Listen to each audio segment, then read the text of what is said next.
सांगठनिक बात व्यवहार, सांगठनिक बात व्यवहार ये इसका 40वां हिस्सा है, 40th पार्ट है। Making your home life happier, making your home life happier, घरेलू जीवन को सफल बनाने के कुछ नियम या सूत्र, इसको हम कंटिन्यू कर रहे हैं। तो 15वां पॉइंट है इसका साथियों, 15th point, pay little attentions they mean so much to a woman. छोटी छोटी बातों का ध्यान रखिए, एक स्त्री के लिए इसकी बड़ी कीमत है, एक स्त्री के लिए बड़ी कीमत है। सही देखा जाए तो जो पुरुष होते हैं, मेल जो होते हैं, ये लंठ होते हैं, इन सब बातों में बड़े लंठ होते हैं। और जो प्रकृति की रचना है, जो महिलाएं होती हैं, स्त्री होती हैं, इनको प्रकृति ने एक शक्ति दिया है। इनकी जो निगाहें होती हैं बड़ी शार्प होती हैं, बड़ी तीक्ष्ण होती हैं, बड़ी तेज होती हैं। ये प्रकृति की देन है। और उस मामले में पुरुष लंठ होते हैं। तो वो क्या करते हैं, छोटी छोटी बातों का ध्यान नहीं रखते हैं और जो एक स्त्री है उसकी उपेक्षा करते हैं, अपनी पत्नी की उपेक्षा करते हैं। इसकी वजह से घरेलू जो है कलह ज़्यादा होते हैं और पुरुष इन सब बातों का ध्यान नहीं देता है। तो अपने घरेलू जीवन को सुखी बनाने के लिए ध्यान रखिए, pay little attentions they mean so much to a woman, they mean so much to a woman. छोटी छोटी बातों का ध्यान रखिए, एक स्त्री के लिए इसकी बड़ी कीमत है। खास करके मेल को बहुत समझना चाहिए, पुरुष को इसको ध्यान देना चाहिए, अपने को बहुत बड़ा विद्वान नहीं समझना चाहिए। प्रकृति की रचना है स्त्री, उसका ध्यान रखिए। 16वां पॉइंट है, rudeness is the cancer that divorce love. बदतमीजी एक ऐसा कैंसर है जो प्रेम को खा जाती है। बदतमीजी एक ऐसा कैंसर है जो प्रेम को खा जाती है। जैसे भारत जैसा देश है, यहाँ तो पुरुष प्रधान ये देश रहा है। यहाँ तो जो शैतानों की व्यवस्था रही है, धर्म शास्त्रों की व्यवस्था ऐसी रही है, मनुस्मृति या ऐसे कह लीजिए तमाम स्मृति हैं, जहाँ पर जो है पुरुष आधारित ये समाज रहा है। तो महिलाओं के साथ में बहुत जो है लोग बदतमीजी से पेश आते हैं। और तो ये संस्कार है, संस्कार की वजह से जो है घरेलू कलह होता है। ऐसा नहीं करना चाहिए, चाहे वो स्त्री है चाहे पुरुष हो, एक दूसरे के प्रति बदतमीजी नहीं करनी चाहिए, बदतमीजी नहीं करना चाहिए, क्योंकि बदतमीजी एक ऐसा कैंसर है जो प्रेम को खा जाती है, बदतमीजी एक कैंसर है, इसका कोई इलाज नहीं है, केवल अपने स्वभाव में सुधार कर सकते हैं, बाकी कोई इसका इलाज नहीं है। 17वां पॉइंट साथियों, 17वां, we are more polite to strangers than we are to our own relatives, अपने रिश्तेदारों के बजाय हम अनजान लोगों के प्रति ज़्यादा सभ्य होते हैं।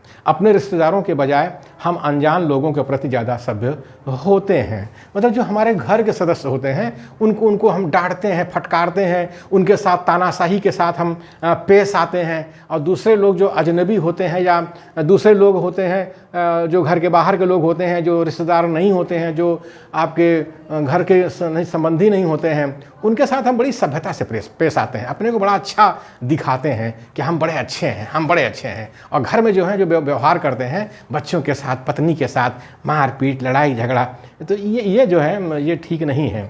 इससे भी घरेलू जो है कलह होती है और घर का माहौल बिगड़ता है और बच्चों का संस्कार खराब होता है। एक तो करेला दूजे नीम चढ़ा। एक तो 1000 साल से हम लोग ऐसे ही शिक्षा से वंचित थे, मूल निवासी बहुजन, और उसके बाद जब मौका मिला थोड़ा पढ़ाई लिखाई का, तो अपने स्वभाव में हम कोई परिवर्तन नहीं ला रहे हैं।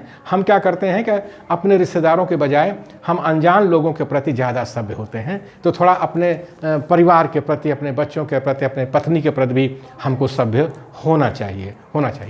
18वां पॉइंट साथियों, it is only the members of our own family, those who are nearest and dearest to us, that we dare insult for their trivial faults, ये हमारे परिवार के सदस्य हैं जो हमारे सबसे ज़्यादा करीबी और प्रिय हैं। ये हमारे परिवार के सदस्य हैं जो हमारे सबसे ज़्यादा करीबी और प्रिय हैं। उनकी छोटी छोटी त्रुटियों के लिए हम उन्हें अपमानित करने का साहस करते हैं। उनकी छोटी छोटी त्रुटियों के लिए हम उन्हें अपमानित करने का साहस करते हैं। हम अपने बच्चों के साथ मारपीट करते हैं, अपनी पत्नी के साथ मारपीट करते हैं। ये अच्छी बात नहीं है। इससे क्या होता है कि परिवार में जो बच्चे होते हैं उनका संस्कार बिगड़ जाता है, उनका जो एटीट्यूड है वो निगेटिव हो जाता है, उनकी जो पर्सनालिटी है वो सीख हो जाती है, उनका जो बिहेवियर होता है वो ऑटोक्रेटिक हो जाता है। और ये सारे के सारे ऑटोक्रेटिक बिहेवियर, सीख पर्सनालिटी और ये निगेटिव एटीट्यूड, ये इससे संगठन नहीं बनता है, ये संगठन के लिए घातक है। इसीलिए परिवार के सदस्यों का जो सपोर्ट मिलना चाहिए मूल्यवासी बहुजन के संगठन के लिए वो नहीं मिलता है। तो इन बातों का ध्यान रखिए कि आप परिवार को संस्कार दीजिए, अच्छे संस्कार दीजिए, उनको अपमानित मत करिए। छोटी छोटी त्रुटियों के लिए, गलतियों के लिए उनको मारिए पीटिए नहीं, उनका अपमान मत करिए, उनको प्यार से उनके साथ पेश आइए। तो 19वां पॉइंट है साथियों, courtesy is just as important to marriages as oil is to your motor. Courtesy is just as important to marriages as oil is to your motor. विवाह के लिए नम्रता उसी प्रकार से महत्वपूर्ण है जैसे कि मोटर के लिए तेल।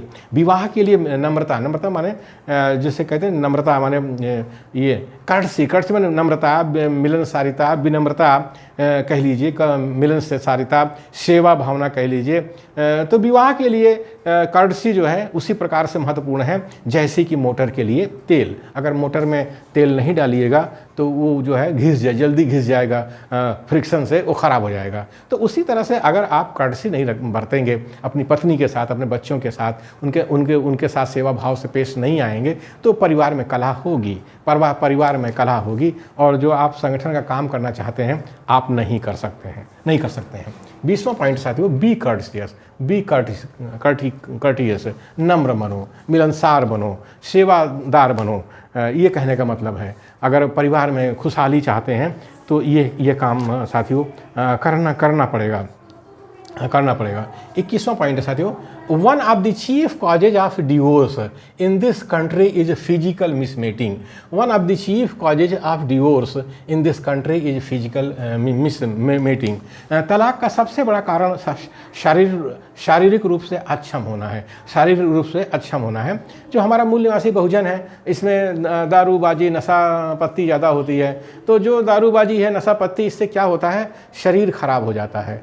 शारीरिक रूप से आप वैवाहिक जीवन के लिए अक्षम हो जाते हैं या कमज़ोर हो जाते हैं। यह भी जो है तलाक का बहुत बड़ा कारण है। और तलाक जो होता है ये घरेलू कलह से होता है और इसमें बहुत से लोग आत्महत्या कर लेते हैं, चाहे पति हो चाहे पत्नी हो, तलाक को लेकर के लोग आत्महत्या कर लेते हैं। तो साथियों अगर आप संगठन का काम अच्छे से करना चाहते हैं तो ये सब सूत्र हैं, ये वैवाहिक जीवन को सुखी बनाने के लिए ये बहुत ज़रूरी है।